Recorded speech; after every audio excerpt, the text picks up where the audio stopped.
Hello everybody and welcome, my name is GaaraOfBentonYGO, and today here in this exciting Yu-Gi-Oh video, we are going to be going over the deck list of Jesse Kotton, who won YCS Knoxville over the, 2 weeks ago, I think it was, and so he didn't want to release his deck list until after the Oceanics were over, but now that those are over, he released his deck list on Team Samurai X1's channel and Nerdy Jersey. The link to their video will be down in the description box below, but I figured this would be a great time to talk about his deck list and, well, what I like about it, what I don't like about it, and yeah. Now, obviously, I'm not the one to judge because he won the YCS and I can't top a regional, but basically I just wanted to go over kind of what my thoughts on the list are. So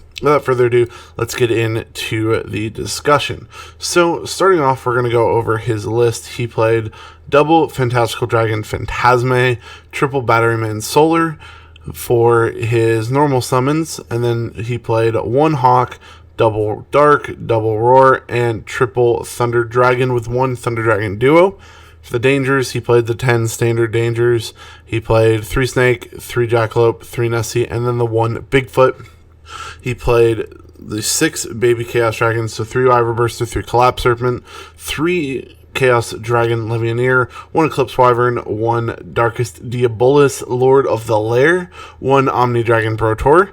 And then for his spice, he was actually messing around with the Crusadias. Now, he didn't play as many Crusadias as I did in my Thunder Dragon Crusadia deck profile. He just played the 3 Reclusias and the 1 Draco, and I've been messing around with this a little bit since I saw this list, and seems like pretty okay. And then rounding it off, playing a 3 Sekka's Light.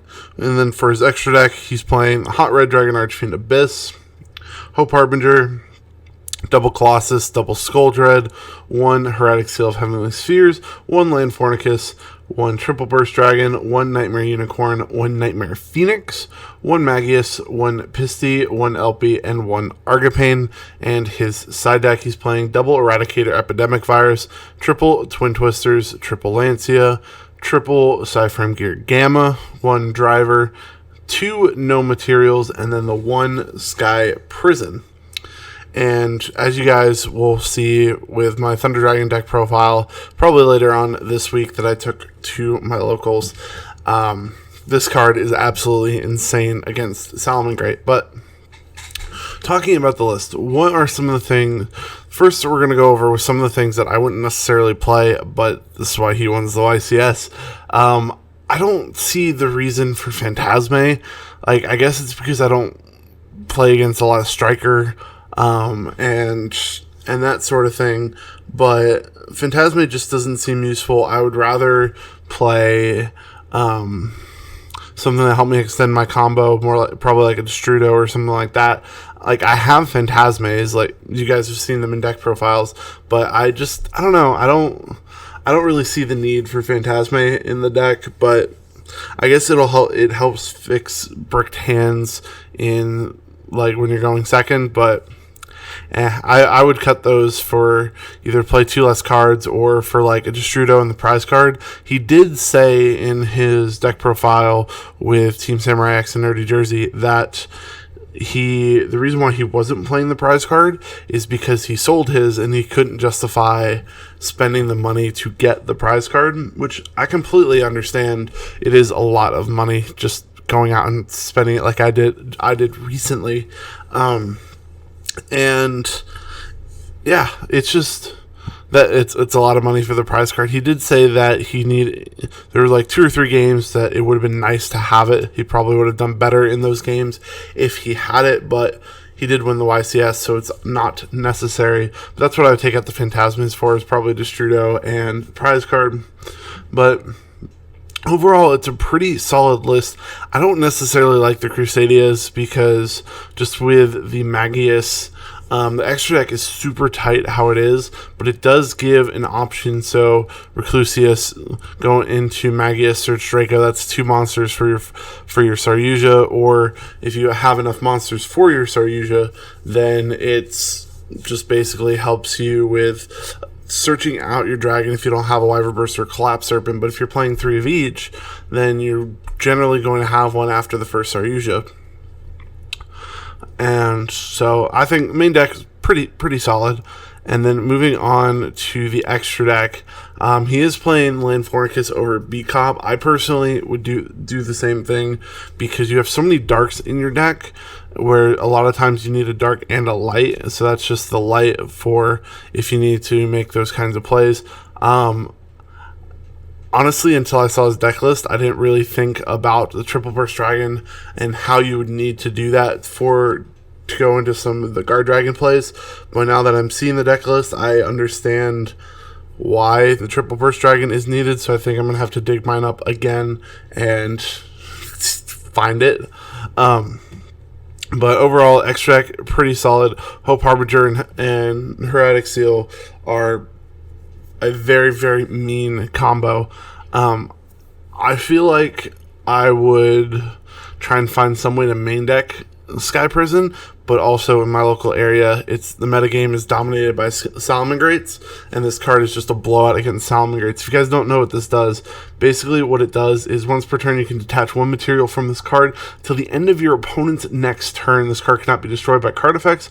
Also, neither player can special summon monsters from the graveyard, which is super impactful against Salamangreats. But having it in the side deck is always a good thing if you can't main deck it. Generally, if you lose game 1, your opponent's playing Salamangreat, then you can set it in. And if they're not playing Salamangreat, it's kind of a dead card. So I see it. This card can also be used against Sky Striker to attack over their Sky Striker monster, then they can't trigger Ray, which is kind of cool. But I don't know if I would side it in against Sky Striker because Hope Harbinger is just so much more impactful in that matchup. But then also going on the side deck, definitely blow out against Sky Striker and like some of the trap decks. Twin Twister is always a good card. And the thing I like about playing 3 Twin is 3 Twin is just a replacement for the 3 Seconds Light, which is pretty good. 3 Lancia, you're gonna come across a bunch of Orcus. You always gotta play 3 Lancia. I'm not a huge fan of the Gamma package. I do know that it's super impactful. I've played it in Cyber Dragons. It's pretty good. I'm just not a huge fan of having the Garnet in my deck just for the hand trap. I love No Material. No Material is super good, and I was playtesting it over the weekend after Gabe Vargas's deck profile where they were playing No Material, and I'm like, I guess that would be pretty good against Orcus. And so I was playing it, and I love it so much. But overall, a super solid deck list. There's a couple things that I would tweak to just make it fit my playstyle more. I'm going to have to test the Crusades a little bit more because I see its use, but I don't know if I like it compared to some of the other cards that I can play. But you guys can compare this deck to the deck profile that I'm going to post later in the week that I will include in a card somewhere on this video once it is uploaded. But yeah, guys, that's going to be it for this deck review. I hope you guys did enjoy. If you guys want to see more of these deck reviews in the future, make sure to smash the like button, subscribe if you guys are new, and I'll see you guys next time. Peace out.